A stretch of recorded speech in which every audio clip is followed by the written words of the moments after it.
Hello दोस्तों, स्वागत है आपका स्मृति आईएएस के ऑनलाइन यूट्यूब चैनल पे। आशा करता हूँ कि आप सब लोग बेहतर होंगे, अपनी पढ़ाई अच्छी कर रहे होंगे।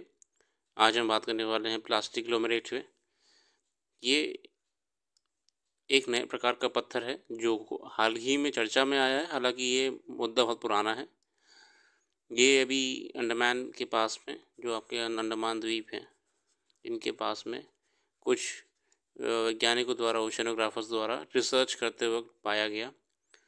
और हम ये भी जानते हैं कि अभी भारत सरकार का डीप ओशन मिशन भी चल रहा है, जिसके माध्यम से वो समुद्र की गहराइयों में एवं विभिन्न गतिविधियों का निरीक्षण करते रहते हैं। तो इस समय जो मैरीन रिसर्च इंडिया में है, वो अपने पीक पे चल रही है। तो ये सब नई चीज़ें आती ही रहेंगी अब, जो कि अच्छी बात है।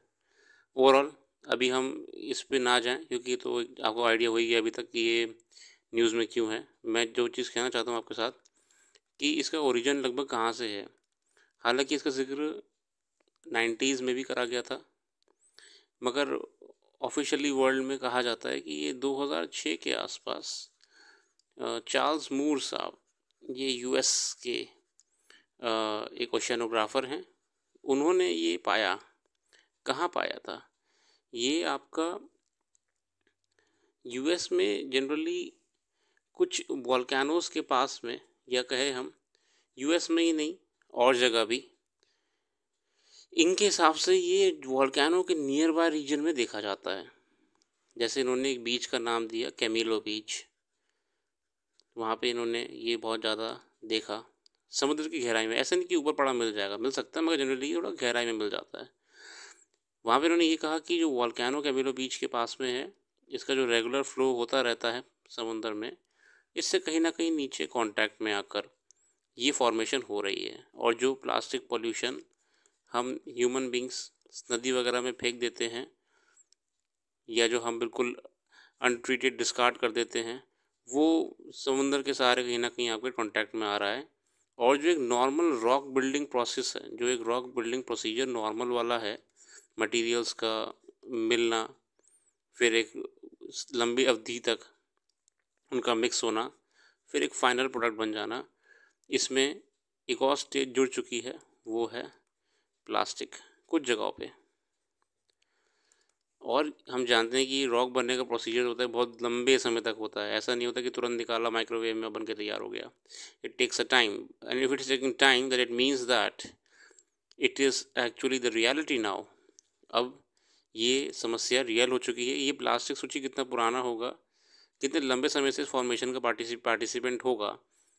और ये जो छोटे छोटे टुकड़े आ रहे हैं नज़र साइंटिस्ट को, सोचिए जहाँ फॉर्मेशन हो रहा होगा वहाँ पे कितने बड़ी चट्टानें होंगी ऐसी।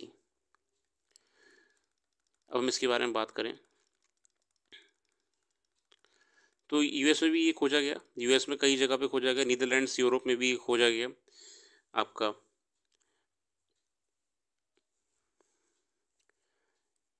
The rock is compose of sand, rock fragment, shells and other material. मतलब देखिए, जो एक नॉर्मल रॉक फॉर्मेशन होता है, ठीक है ना, समुद्र के नीचे, ये महासागरों के नीचे, ये आपका, इसमें आप देखते हैं कभी कभी शेल्स वगैरह जो होते हैं ना, शंख वगैरह होते हैं, और वो स्पेशलाइज मटेरियल उस रॉक का है ना, ग्रेनाइट है या कोई भी मटेरियल है रॉक का, उसके साथ ये मिक्स हो जा रहा है प्लास्टिक उस फॉर्मेशन में, क्योंकि नीचे पड़ा ही हुआ है, नीचे पड़ा ही हुआ है।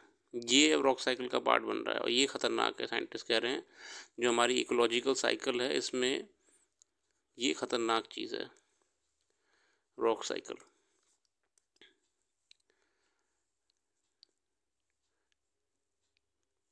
आगे आते हैं, जो इसके मेन कॉन्स्टिट्यूएंट्स पाए गए हैं कि ये जो प्लास्टिक इसमें है, जो हम प्लास्टिक की से बात कर रहा हूँ मैं, ये प्लास्टिक कौन सी है। तो इंडिया, अभी मैं जो बात कर रहा हूँ आपसे, इंडिया के साथ साथ और देशों में जो पाए गए उसकी ही बात कर रहा हूँ, मगर कोई इशू नहीं है। और जनरली जो ऑब्ज़र्व करा गया है इसमें, जो प्लास्टिक इसमें पाई गई है वो है, मैं इसको एरेज कर दूँ पहले,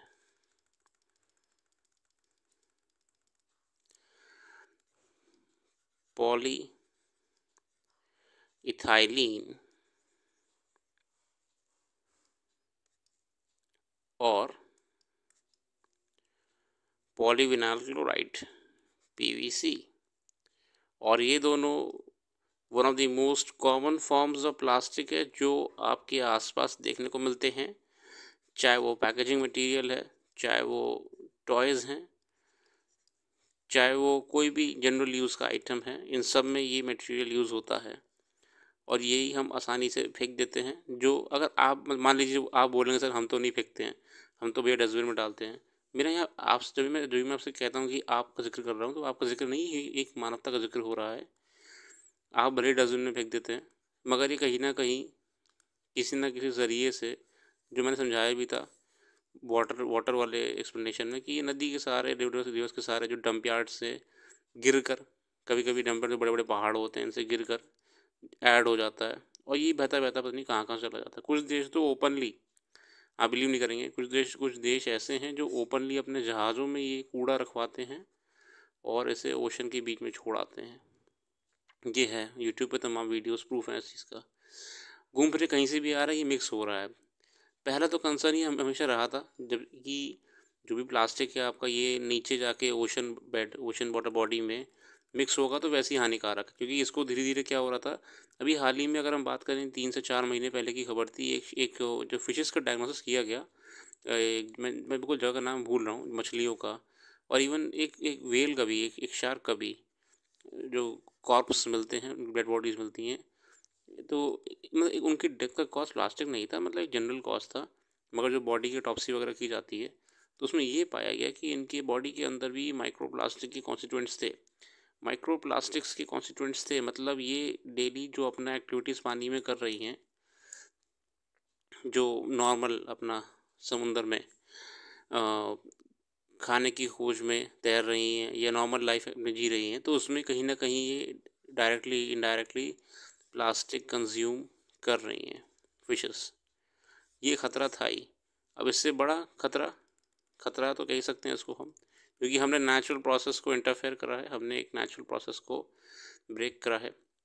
ये प्लास्टिक सबसे बड़ा प्रॉब्लम आ गई, क्योंकि अब ये प्रॉपरली रॉक फॉर्मेशंस कर रहा है। अब ये हर जगह नहीं दिखेगा आपको, ये आज देखिए इंडिया में जो ऑब्जर्व करा गया है आपका, जो अभी चर्चा में अचानक से आ गए लोगों के, वो भी तब करा गया जब आपका उस टीम ने, जो टीम इंडिया की मरीन ऑब्जर्वर्स की थी, इसको न्यूज़ के सामने लाए। ठीक है, और वो भी कहाँ ऑब्जर्व करा, अंडमान निकोबार द्वीप पे। आपको पता है कि ये एक वॉल्केनिकल जगह है, ठीक है, कहीं ना कहीं नीचे जाकर कांटेक्ट में कहीं ना कहीं तो लावा वावा होगा ही आपका, उसमें हम अलग से कभी आएंगे। यूएस में भी अक्सर जहाँ पे ऑब्जर्व करा गया है, यूएसए में, वो भी जनरली हवाई द्वीप के आसपास या फिर जो वॉल्केनिक द्वीप है उनके आसपास ही पाया गया है, मतलब जहाँ पे डायरेक्टली लावा कॉन्टैक्ट से हो रहा है। ठीक है, अब ये इतना डीप नहीं माना गया है कि जो ओरिजिनल रॉक फॉर्मेशन होता है क्रस्ट मैंटल वगैरह के नीचे वाला, जो रियल प्रोसेस है अर्थ की फॉर्मेशन का, प्लेट्स का, वहाँ तक तो नहीं पहुँचा है, जल्द जाएगा वहाँ तक तो। मगर जनरली इस न्यूज़ के हिसाब से, खासकर यूएसए में जो डिबेट चलती रहती हैं उनके हिसाब से, ये प्लास्टिक जो है ये ऊपर तक की फॉर्मेशन में, जहाँ लावा कांटेक्ट हो रहा है समुद्र के नीचे, वहाँ पे ये फॉर्म हो रहा है, मिक्स होके अपना काम कर रहा है। ये आपके लिए बहुत ज़रूरी है, क्यों? ये आपका एनवायरनमेंट, इकोलॉजी, मीन्स ज्योग्राफी के लिए भी। पॉल्यूशन को कोई भी ऐसे आएगा या कुछ भी टॉपिक आएगा इसमें मेंशन कर पाएंगे, हो सकता है कि ये आपका प्रीलिम्स में भी जिक्र इसका हो जाए। इसके बारे में अगर हम बात करें कि ये इसके लिए कुछ गवर्नमेंट्स कर रही हैं, ये जो मरीन रिसर्च है, हमने समुद्रयान है, ये डीप ओशन मिशन है, तमाम कंट्रीज़ कर रही हैं, ये इन घटनाओं को ही ऑब्ज़र्व करने के लिए कर रही हैं कि ऐसी घटनाएं अगर हो रही हैं तो इनको कैसे समय रहते कंट्रोल करने के मेजर्स लिए जा सकते हैं। फ़िलहाल तो इनका डायरेक्ट इन्वायरमेंटल इम्पैक्ट किसी ने भी अपनी रिपोर्ट्स में रिकॉर्ड नहीं करा है, मतलब अपनी जो इन्होंने रिपोर्ट सबमिट करते रहते हैं इसमें उन्होंने डायरेक्ट इन्वायरमेंटल इम्पैक्ट की बात नहीं की है। यार गलती से आ गया, सॉरी, डायरेक्ट इन्वायरमेंटल इम्पैक्ट की बात बिल्कुल नहीं की है, मगर हाँ ये हो रहा है तो ये अपने आप में बहुत बड़ी बात है। और इसके अलावा जो कंसर्न यहाँ पे हो रही है वो हो रही है प्लास्टिक वेस्ट को लेकर, कि प्लास्टिक वेस्ट का प्रॉपर डिस्पोजल होना बहुत ज़रूरी है। ये हर तरफ से ख़तरनाक है ह्यूमैनिटी के लिए, वाइल्ड लाइफ के लिए। ठीक है, सिंगल यूज़ प्लास्टिक्स बहुत ज़्यादा ख़तरनाक है। ठीक है, इसके बारे में इतना ही था, बहुत शॉर्ट में समझाने का मैं आपको प्रयास कर रहा था इस चीज़ के बारे में। ठीक है, ये विश्व में कई जगह देखा गया है, 2006 में भी रिपोर्ट करा गया था, उसके बाद भी कई बार रिपोर्ट करा गया था। अचानक से आपके नज़र में क्यों आ गई कि भारत में अभी इसके बारे में प्रॉपरली बताया गया? क्योंकि गवर्नमेंट मरीन रिसर्चेस कर ही रही है आपकी भारत सरकार जो है, तो ये और अपने आप में अच्छा मुद्दा हो गया है। बाकी इस चीज़ को लेकर जितने भी आपके ओशियानोग्राफर्स हैं, साइंटिस्ट हैं, इन लोगों ने एक चीज़ कही है कि ये तो शुरुआत है, ये रॉक्स फॉर्मेशन वगैरह हो रहा है, प्लास्टिक को ओशन से दूर रखना होगा, प्लास्टिक को वाटर बॉडी से दूर रखना होगा, क्योंकि जितना इम्पैक्ट ये ऊपर लैंड पे कर रहा है, इसका दुगना, इसका 4 गुना, इसका 100 गुना पानी में करेगा। ठीक है, marine hazards, marine deaths poison से जो हो रही हैं, प्लास्टिक से भी हो रही हैं, कोरल रीफ्स को भी इनका असर पड़ता है, आपको पता ही होगा ये वाली चीज़। और साथ ही साथ किसी भी प्रकार का गार्बेज डंप जो नेशंस कर रहे हैं ये नेशंस डंप गार्बेज का डायरेक्टली ओशन में, ये प्रतिबंध करना होगा। अगर हम बात करें ऐसे कुछ पॉलिसीज़ के बारे में, सॉल्यूशंस के बारे में, तो जितनी भी इलेक्ट्रॉनिक इंडस्ट्रीज़ हैं, हालांकि ये बहुत पहले चलाया भी गया था इस चीज़ को लेकर मुद्दा, इलेक्ट्रॉनिक इंडस्ट्रीज जो भी प्रोडक्ट अपना बना रहे हैं, चाहे मोबाइल फ़ोन हो, मदरबोर्ड्स हों, सीपीयूज़ हो, कोई भी है, उसको रीयूज़ करने के लिए कुछ प्रोसीजर उनको लाना पड़ेगा जो वेस्ट ना जाए, या उनको बायोडिग्रेडेबल बनाना पड़ेगा, वो तो पॉसिबल ही नहीं है, बट कुछ ऐसा करना पड़ेगा कि वेस्ट जो इलेक्ट्रॉनिक वेस्ट सबसे ज़्यादा ख़तरनाक है इस समय में, इलेक्ट्रॉनिक वेस्ट वो कंट्रोल में आ सके समय रहते। ठीक है, आप अपने से क्या कर सकते हैं? आप अपने से ये कर सकते हैं कि प्लास्टिक का इस्तेमाल कम से कम करें, मार्केट वगैरह भी जाएं तो थैलों का इस्तेमाल, हालांकि आपकी प्लास्टिक पत्थर तो नहीं बनाएगी, मगर एक जनरल एक ऐसा कंसर्न ह्यूमन बीइंग मैं आपसे ये कहना चाहता हूँ कि कपड़े के बैग वगैरह यूज़ करिए, क्लॉथ बैग्स वगैरह, और अवॉइड एनीथिंग प्लास्टिक। ठीक है ना? ओवरऑल आज के लिए इतनी रखते हैं। अगर आपको अच्छा लगा हो तो बिल्कुल हमें बताइएगा अपना फीडबैक, और आशा करता हूँ कि आपका दिन अच्छा जाए। जुड़े रहिए और ऐसी शॉर्ट वीडियोज़ भी और लाता रहूँगा आपके लिए। Thank you and have a very very nice day.